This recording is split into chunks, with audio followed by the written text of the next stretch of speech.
तो बच्चों आज हम अपनी इस इंग्लिश क्लास में हमारी बुक फ्लेमिंगो का चैप्टर 2 स्टार्ट करने वाले हैं, जिसका नाम है Lost Spring Stories of Stolen Childhood. तो ये जो चैप्टर है बच्चों, ये लिखा है अनीस जंग ने। तो ये राइटर हैं हमारी इस चैप्टर की। और बच्चों इस चैप्टर में जो नाम है स्प्रिंग, वो रिप्रेजेंट करता है किसे? चाइल्डहुड को। स्प्रिंग बच्चों हमें पता है क्या है, एक सीज़न है, बसंत ऋतु को स्प्रिंग कहते हैं। तो बच्चों जिस तरह से स्प्रिंग सीज़न सारे सीजन्स में सबसे ब्यूटीफुल होता है, वैसे ही चाइल्डहुड एज जो होती है वो हमारी लाइफ की सबसे ब्यूटीफुल एज होती है। लेकिन यहाँ पर हमें राइटर ने बताया है लॉस्ट, स्टोलन, ये एडजेक्टिव्स राइटर ने यूज़ करके हमें ये बताया है कि कुछ बच्चे ऐसे भी हैं जिनका बचपन उनसे छिन जाता है, उनका बचपन कहीं खो जाता है। मतलब इस चैप्टर में हम पढ़ेंगे कुछ ऐसे बच्चों के बारे में जिनके सामने ऐसे स्ट्रगल्स हैं, जिनके सामने ऐसी सिचुएशंस आ जाती हैं कि उनका बचपन कहीं खो जाता है, अपने बचपन के एज को वो एंजॉय नहीं कर पाते। तो इस चैप्टर को राइटर ने 2 पार्ट्स में लिखा है, 2 भागों में 2 अलग अलग बच्चों के बारे में हम पढ़ेंगे कि किस तरह से वो अपना जीवन बिता रहे हैं, किस तरह से उनके पास एक जो बेसिक फैसिलिटीज इंसान को चाहिए वो नहीं है। तो चलिए स्टार्ट करते हैं हमारा chapter lost spring.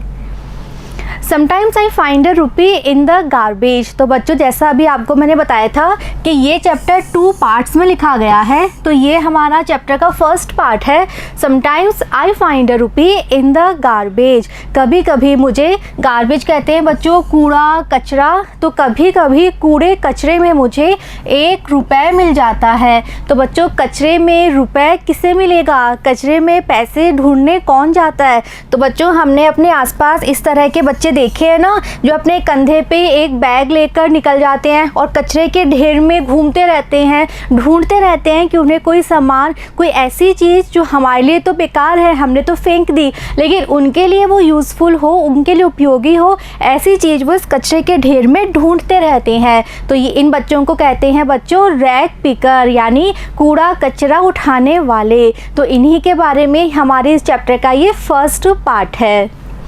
Why do you do this? I ask Sahib, whom I encounter every morning scrounging for gold in the garbage dumps of my neighborhood. तो राइटर हमसे कह रही हैं Why do you do this? कि एक लड़का था साहिब, उस साहिब से उन्होंने क्या पूछा? Why do you do this? तुम ये क्यों करते हो, तुम ये काम क्यों करते हो? उन्होंने एक लड़के साहिब से पूछा। अब साहिब कौन था? Whom I encounter, एनकाउंटर कहते हैं बच्चों मिलना। तो जिससे कि हमारी राइटर मिला करती थी एवरी मॉर्निंग, प्रत्येक सुबह, scrounging for gold in garbage dumps. और किस समय मिला करती थी? जिस समय साहिब क्या करता था? स्क्राउच कहते हैं बच्चों तलाश करना। तो वो तलाश किया करता था, ढूंढा करता था क्या चीज़? गोल्ड। और कहाँ पर? गार्बेज डम्प्स में, यानी कचरे के ढेर में। अब बच्चों कचरे के ढेर में गोल्ड तो नहीं मिलेगा, तो यहाँ पर गोल्ड का मतलब है कोई भी ऐसा सामान, टूटा फूटा बेकार सामान जो कि उसके लिए उपयोगी हो, उस सामान को वो कचरे के ढेर में रोज़ सुबह ढूंढता रहता था। और उस समय राइटर को वो डेली मिला करता था ऑफ माई नेबरहुड। और कहाँ पर? राइटर के नेबरहुड कहते हैं बच्चों पड़ोस में, यानी कि जहाँ राइटर का घर था उसके पास में कहीं कचरे का ढेर था, वहाँ पे कचरा फेंका जाता था। और राइटर प्रत्येक सुबह देखा करती थी कि साहिब नाम का एक लड़का वहाँ आता और कचरे के ढेर में से ऐसे सामान निकालता जैसे कि वो गोल्ड ढूंढ रहा हो। Sahib left his home long ago. अब राइटर हमें साहिब के बारे में बता रही हैं कि साहिब कौन था। तो साहिब ने अपना घर छोड़ दिया था लॉन्ग एगो, यानी बहुत पहले, बहुत समय पहले वो अपना घर छोड़ के आया था। Set amidst the green fields of Dhaka. अब उसका घर कहाँ था? ढाका बच्चों बांग्लादेश की कैपिटल है, बांग्लादेश की राजधानी का नाम है ढाका। तो उसका जो घर था वो कहाँ था? ढाका में था। Amish the green fields, Amish कहते हैं बच्चों बीच में, तो हरे भरे खेतों के बीच में ढाका में उसका घर था, जिसे वो बहुत समय पहले छोड़ के आ चुका है। यानी कि वो बहुत सालों पहले ढाका को, जहाँ पे उसका घर था वो जगह वो छोड़ चुका है। His home is not even a distant memory. Memory होती है बच्चों याद, याददाश्त, और डिस्टेंट कहते हैं दूर, सुदूर। यानी कि उसको घर छोड़े हुए इतना समय हो चुका है कि उसका जो घर है वो उसकी यादों में दूर दूर तक भी नहीं है। यानी कि जब वो छोटा बच्चा ही था, कम एज का था, तभी वो अपना घर छोड़ के ढाका से निकल चुके थे, ढाका वो छोड़ चुके थे। There were many storms। अब राइटर हमें बता रही हैं कि उसकी फैमिली ने, उसने अपना घर ढाका क्यों छोड़ा था। तो ढाका में बहुत सारे स्टॉर्म्स कहते हैं बच्चों तूफ़ान, तो बहुत सारे तूफ़ान आए थे। That swept away कहते हैं बच्चों नष्ट कर देना, बर्बाद कर देना। तो उन तूफ़ानों ने नष्ट कर दिया था किसे? Their fields, उनके खेतों को, and homes, और उनके घरों को। His mother tells him, और ये सारी बातें उसकी माँ ने उसे बताई थी। यानी वो तो छोटा था, उसे नहीं पता था, तो उसकी माँ ने उसे बताया कि ढाका में इतने तूफ़ान आए थे कि उनके सारे खेत और उनका घर सब नष्ट हो गया, इसलिए उन्होंने ढाका को छोड़ दिया। That's why they left। That's why, इसीलिए वो ढाका छोड़ के चले गए। Looking for gold in the big city where he now lives। और ढाका छोड़ के वे कहाँ चले गए? बिग सिटी, बड़े शहर में। Looking for gold, यहाँ पर बच्चों गोल्ड का मतलब है आजीविका। तो अपनी आजीविका ढूंढने के लिए, ऐसे मौके ढूंढने के लिए जिनसे वो जीवित रह सके, वो बड़े शहरों में आ गए। वेयर ही नाउ लिव्स, जहाँ पे वो अब रहता है। यानी कि इसका घर पहले ढाका में था, वहाँ पे उसका घर था, उनके खेत थे, लेकिन तूफ़ानों की वजह से सब कुछ नष्ट हो गया और वे ढाका छोड़ के बड़े शहरों में आजीविका की तलाश में आ गए। I have nothing else to do, he mutters looking away। तो राइटर ने साहिब से क्या पूछा था कि तुम ये सब काम क्यों करते हो, तो वो आंसर देते हुए क्या कह रहा है? I have nothing else to do, मेरे पास करने के लिए और कुछ नहीं है। he mutters, उसने, mutters कहते हैं बच्चों धीरे से बोलना, तो उसने धीरे से बोलते हुए कहा कि मैं और क्या करूँ, मेरे पास करने के लिए और कुछ भी नहीं है। और ये बात उसने कैसे कही? लुकिंग अवे, दूसरी तरफ देखते हुए कही। यानी कि उसने राइटर की ओर नहीं देखा, दूसरी तरफ देखते हुए कहा कि मेरे पास करने के लिए और कुछ नहीं है। गो टू स्कूल, आई से ग्लिबली। तो राइटर ने क्या कहा कि अगर तुम्हारे पास करने के लिए कुछ भी नहीं है तो तुम स्कूल चले जाओ। और ये बात राइटर ने ग्लिबली कहते हैं बच्चों बिना सोचे लापरवाही से कोई बात कहना। तो राइटर ने बिना सोचे लापरवाही से कह दिया कि अगर तुम्हारे पास करने के लिए कुछ भी नहीं है तो तुम स्कूल चले जाओ। रियलाइजिंग इमीडिएटली, तो राइटर ने कह तो दिया लेकिन उन्हें इमीडिएटली यानी तुरंत ही रियलाइज, महसूस हो गया। How hollow the advice must sound, कि उनकी ये जो सलाह थी कि अगर करने के लिए कुछ भी नहीं है तो स्कूल चले जाओ, ये सलाह कितनी होलो थी। होलो यानी खोखली थी, कितनी आधारहीन, कितनी व्यर्थ थी। यानी कि एक ऐसे बच्चे को जो ये कचरे के ढेर में कचरा ढूंढने आता है रोज़ सुबह, उसे वे कह रही हैं कि तुम स्कूल चले जाओ, तो ये सलाह कितनी व्यर्थ थी उन्हें तुरंत बोलते ही समझ में आ गया। There is no school in my neighbourhood, तो इस पर साहिब ने क्या कहा कि मेरे नेबरहुड में, मेरे घर के पास में कोई स्कूल ही नहीं है। When they build one, I will go, तो उसने कहा कि जब वो एक स्कूल बनाएंगे, जब सरकार एक स्कूल बना देगी, जब वहाँ पे एक स्कूल बन जाएगा तो मैं जाऊँगा। If I start a school, will you come? I ask half joking। तो राइटर ने थोड़ा मजाक करते हुए कहा कि अगर मैं एक स्कूल स्टार्ट कर देती हूँ तो क्या तुम मेरे स्कूल में आओगे? यस ही सेज, तो उसने क्या कहा? हाँ मैं आऊँगा। स्माइलिंग ब्रॉडली, यानी एक ब्रॉड, एक बड़ी मुस्कान के साथ उसने कहा हाँ अगर आप स्कूल एक स्टार्ट कर देते हो तो मैं उस स्कूल में आऊँगा। अ फ्यू डेज लेटर, इस घटना के कुछ दिनों के बाद, I see him running up to him, एक दिन हमारे राइटर ने देखा कि साहेब भागते हुए उनके पास आता है।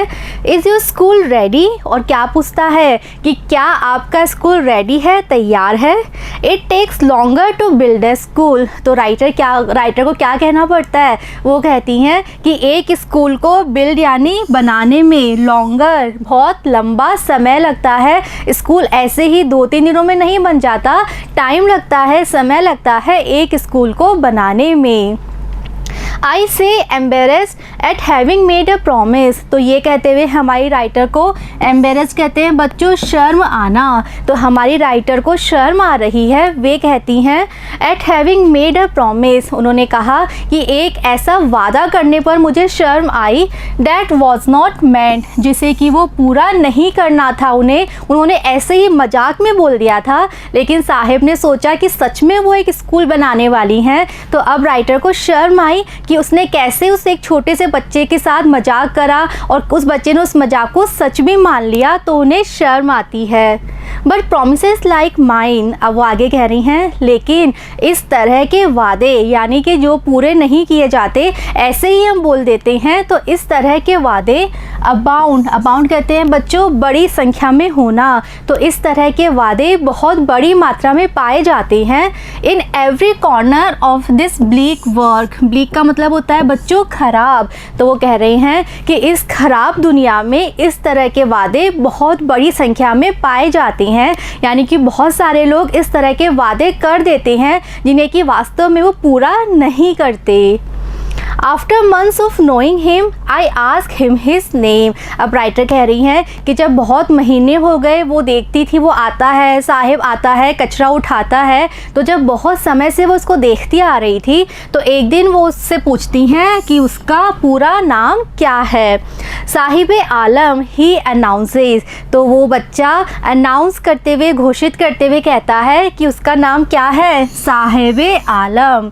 ही does not know what it means. अब राइटर कह रही है कि उसे पता नहीं था कि उसके नाम का मतलब क्या है। If he new it's meaning, अगर उसे इस नाम का अर्थ पता होता जो कि क्या है, लॉर्ड ऑफ द यूनिवर्स, इस पूरे ब्रह्मांड का देवता, यानी कि साहिब आलम का अर्थ एक्चुअल में क्या होता है, वह व्यक्ति जो कि इस पूरे ब्रह्मांड पूरे यूनिवर्स का लॉर्ड यानी स्वामी है या देवता है। तो राइटर कह रही हैं कि उसे एक्चुअल में अपने नाम का अर्थ नहीं पता था, और अगर उसे पता होता कि उसके नाम के अकॉर्डिंग तो वो पूरे विश्व का स्वामी है, he would have a hard time believing it, तो उसे इस बात पर विश्वास करने में ही बहुत मुश्किल होती, बहुत समय लगता उसे इस बात पे विश्वास करने में कि उसके नाम के अनुसार तो वो इस विश्व का स्वामी है, क्योंकि वो काम तो क्या करता है, कचरे के ढेर में टूटे फूटे सामान ढूंढता रहता है, और उसका नाम क्या है, उसके नाम के अनुसार वो इस पूरे विश्व का स्वामी है। Unaware of what his name represents, तो वो उसके उसका जो नाम है वो क्या रिप्रेजेंट करता है, क्या प्रस्तुत करता है, उस बात से वो बिल्कुल अनअवेयर यानी अनजान है। तो अपने नाम के अर्थ से वो बिल्कुल अनजान है।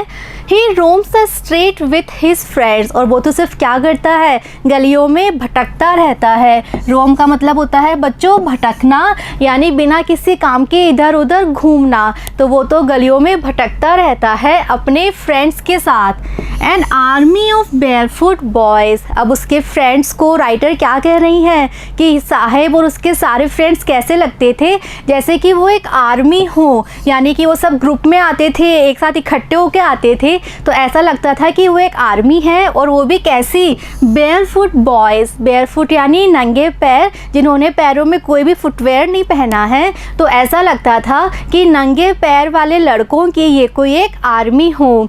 Who appear like the morning birds and disappear at noon, और वो जो आर्मी थी वो भी appear यानी प्रकट होती थी, दिखाई देती थी, like the morning birds, जैसे मॉर्निंग बर्ड्स होते हैं, यानी कि अर्ली मॉर्निंग, सुबह जल्दी के समय वो सारे बच्चे आते थे एक आर्मी बना के, एंड डिसअपियर, और फिर गायब हो जाते थे। कब, एट नून, दोपहर के समय, यानी सुबह से लेकर दोपहर तक वो लड़के गलियों में भटकते रहते थे, कचरा उठाते रहते थे।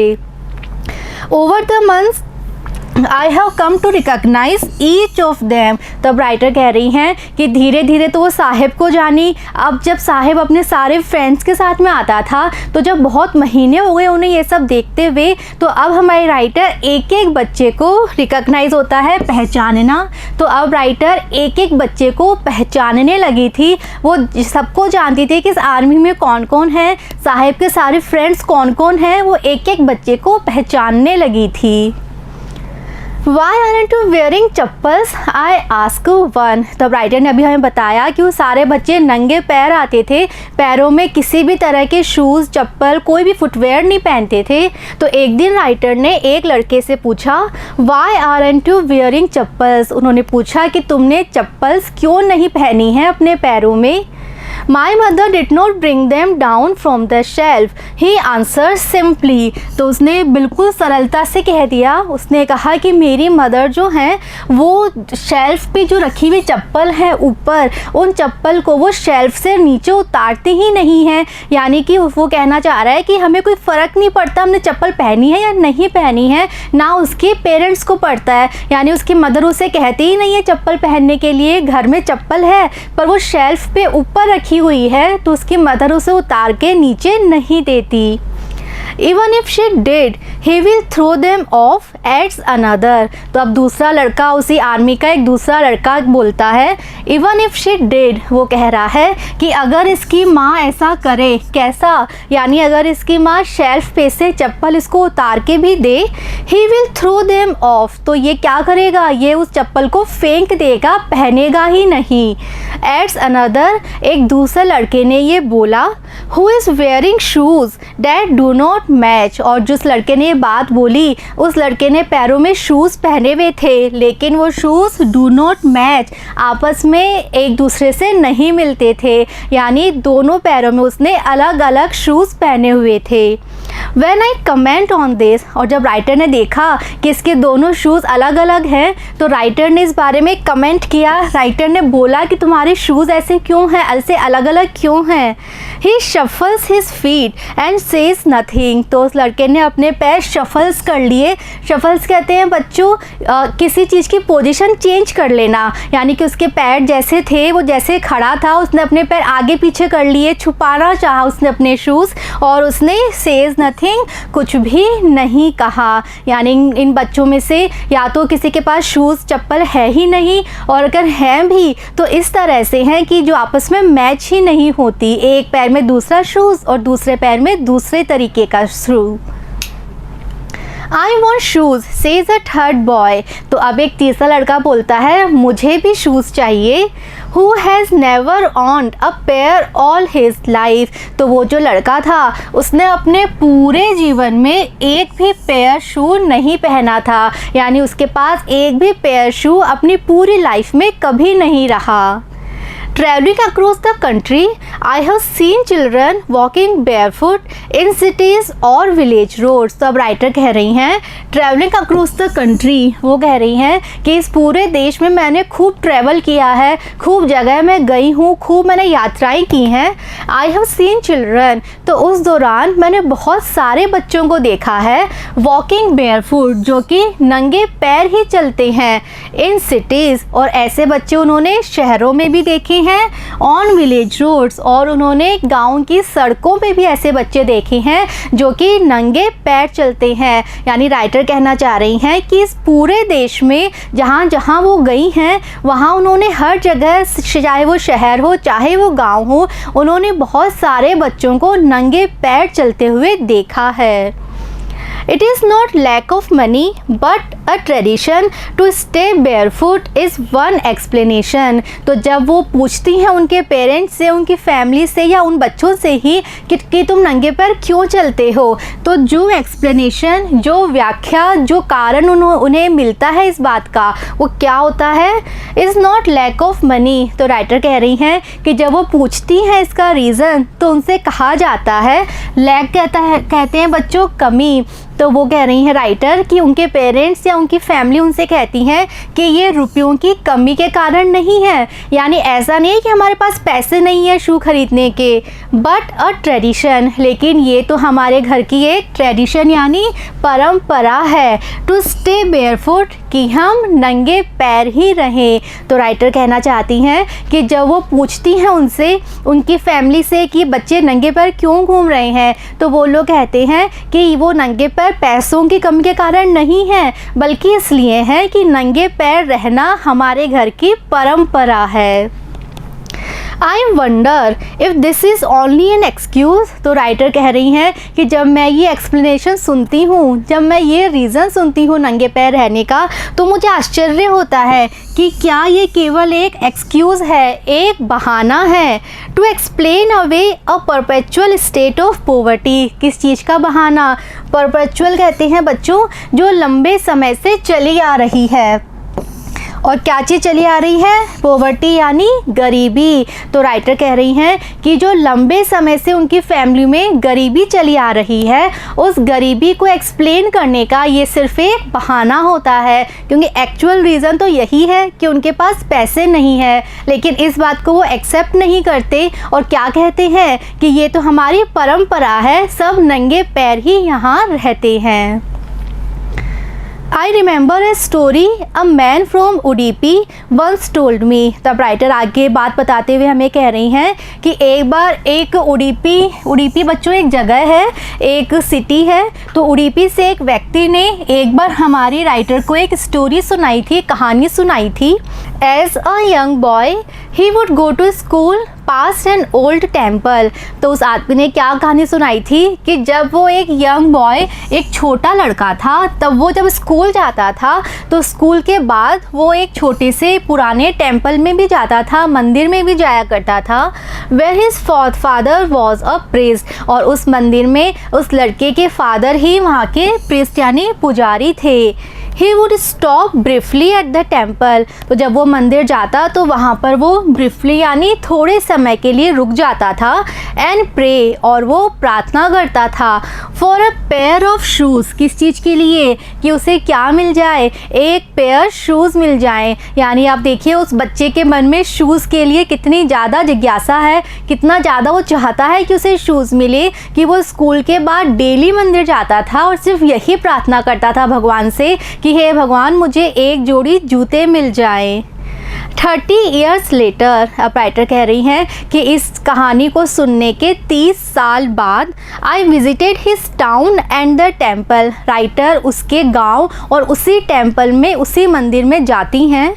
Which was now ड्राउन्ड in the air of desolation. लेकिन अब वो मंदिर क्या हो चुका है? ड्राउन कहते हैं बच्चों डूबना, लेकिन अब वो मंदिर डूब चुका है। किसमें? In the air of desolation. Desolation कहते हैं बच्चों वीरान। तो वहाँ पर सब कुछ वीरान है, वीरानी की हवा में वो मंदिर डूब चुका है। यानी लेखिका का कहने का मतलब है कि वहाँ पे सब कुछ वीरान है, यानी पहले जितने लोग वहाँ पर आते थे वो अब कुछ भी नहीं है, वहाँ पर कुछ ही लोग हैं और वहाँ पे लोगों ने आना जाना बहुत कम कर रखा है, सब कुछ वहाँ पर वीरान है, सुनसान है। इन द बैकयार्ड, और उस मंदिर के पीछे वाले भाग में, where live the new priest. तो अब वहाँ पर एक नए पुजारी आ चुके हैं। तो बच्चों 30 साल बाद राइटर गई हैं तो वहाँ के पुजारी चेंज हो चुके हैं, अब वहाँ पर एक नए पुजारी आ चुके हैं। They were red and white plastic chairs, और वहाँ पे रेड और वाइट कलर की प्लास्टिक की चेयर्स रखी हुई थी। A young boy dressed in a grey uniform wearing socks and shoes arrived. तो जब राइटर ने वहाँ देखा तो उन्होंने देखा कि एक छोटा लड़का जिसने ग्रे कलर की यूनिफॉर्म पहन रखी है, यानी कि वो स्कूल से आ रहा है। वेयरिंग सॉक्स एंड शूज़, और यूनिफॉर्म के साथ उसने सॉक्स पहने हैं, शूज़ पहने हैं। अराइव, तो ऐसा लड़का वहाँ आया कैसे? पेंटिंग होता है बच्चों हाँफना, यानी कि वो भागकर आया और भागने की वजह से वो हाँफ रहा था। And through his school bag on a folding bed, और भाग के आया वो और उसने अपना स्कूल बैग वहाँ पे रखे हुए फोल्डिंग बेड के ऊपर फेंक दिया। लुकिंग एट द बॉय, तो जब राइटर ने उस लड़के को देखा, आई रिमेंबर द प्रेयर, तो हमारे राइटर को याद आ गया एक और लड़का जो कि क्या करता था? प्रेयर यानी प्रार्थना करता था। Who had made to the goddess when he had finally got a pair of shoes. तो अब हमारे राइटर को एक और लड़का याद आ जाता है जिसे फाइनली शूज़ मिल गए थे। तो अब वो वो क्या प्रार्थना किया करता था, let me never lose them. तो जब उसे फाइनली शूज़ मिल गए तब वो प्रार्थना करने के लिए मंदिर जाता था कि हे भगवान, मेरे ये शूज़ कभी खो ना जाए, मुझसे ये शू कभी अलग ना हो जाए। तो राइटर कहना चाह रही हैं कि पहले तो एक वो लड़का था जो कि प्रार्थना करता था कि उसे शूज़ मिल जाए, और अब वो देख रही हैं कि ये लड़का जिसने सॉक्स, शूज़, यूनिफॉर्म सब पहनी हुई है, तो उन्हें याद आया एक और तीसरा लड़का जिसे फाइनली शूज़ मिल जाते हैं, लेकिन वो प्रार्थना करता है कि भगवान ये शूज़ कभी भी अब मुझसे खो ना जाएं। The goddess had granted his prayer. तो राइटर कह रही हैं कि भगवान ने उसकी प्रार्थना ज़रूर सुनी होगी। ग्रांट हिज प्रेयर यानी उसकी प्रार्थना पूरी की है, उसकी प्रार्थना सुनी है। Young boys like the son of the priest now war shoes. तो राइटर कह रही हैं कि इस प्रिस्ट का जो बेटा है जो कि अभी स्कूल से आया था, ये शूज़ पहने हुए है, ये शूज़ पहनता है अब। But many others like the rag pickers in my neighbourhood. लेकिन अभी भी बहुत सारे बच्चे, जैसे कि राइटर के पड़ोस में वो रैग पिकर्स थे, यानी हमने पढ़ा था ना साहेब और उसके सारे फ्रेंड्स, तो अभी भी ऐसे बहुत सारे बच्चे हैं। रिमेन शूलेस, जो कि अभी भी कैसे हैं, शूलेस, उनके पास अभी भी शूज़ नहीं है। यानी भगवान ने बहुत सारे बच्चों की प्रार्थनाएं पूरी की हैं, उनको शूज़ दिए भी हैं, उनको शूज़ मिले भी हैं, लेकिन अभी भी बहुत सारे बच्चे हैं जैसे कि रैग पिकर्स होते हैं, कचरा उठाने वाले होते हैं, जो कि आज भी शूलेस हैं, आज भी वो नंगे पैर ही चलते हैं। तो बच्चों, ये स्टोरी का हमारा फर्स्ट पार्ट था। आगे की स्टोरी पढ़ेंगे हम, क्या होता है साहिब की लाइफ में, राइटर साहिब के बारे में हमें और क्या क्या बताती हैं, हम पढ़ेंगे नेक्स्ट वीडियो में। See you in the next video. Thank you.